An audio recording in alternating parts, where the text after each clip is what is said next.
The holiday getaway is officially at its peak. AAA says we are now inside the busiest 48-hour travel window of the season.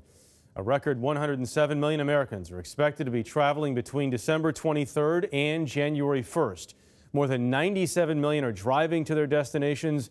Nearly 6.5 million are flying.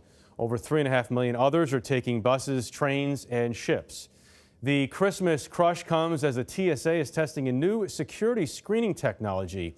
It is designed to spot hidden explosives and suicide vests. Here's transportation correspondent Kris Van Cleave.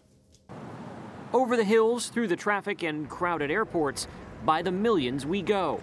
The end of the year holiday travel season is hitting its peak. In New York, that means noticeably increased security. Teams of bomb-sniffing dogs, heavily armed officers, and enhanced surveillance have been deployed to train stations and airports, while radiation detectors are scanning vehicles coming over bridges. This is the right thing to do.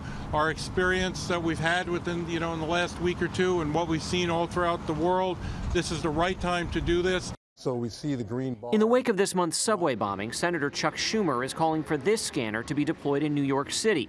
It scans people as they enter the subway looking for hidden explosives like suicide vests. Last week, the Los Angeles transit system started testing it. As that bar turns from green to red, we know we've identified an individual that may need a little closer scrutiny. Alex Wiggins is the LAMTA's head of security.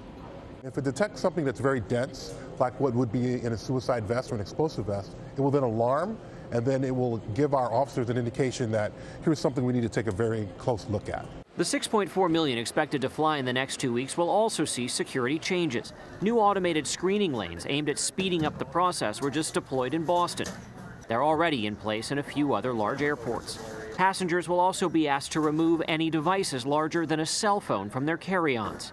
TSA Administrator David Pekoski. So that declutters the image that the X-ray operator looks at. Our own testing shows that that new procedure increases security significantly. Federal law enforcement officers tell CBS News there's no specific intelligence pointing to pending threats over the holiday period, but they remain concerned about the potential for lone wolf-style attacks. Just today, the FBI and DHS put out a video urging people, if they see something, to say something. Jeff? All right, Kris, and can you also talk to us about this? There's a ban on a certain kind of suitcases there? Yeah, they call them smart bags. This is one of them. It's got a GPS sensor in here. It's got a battery so it can even charge my phone. And the battery is the concern.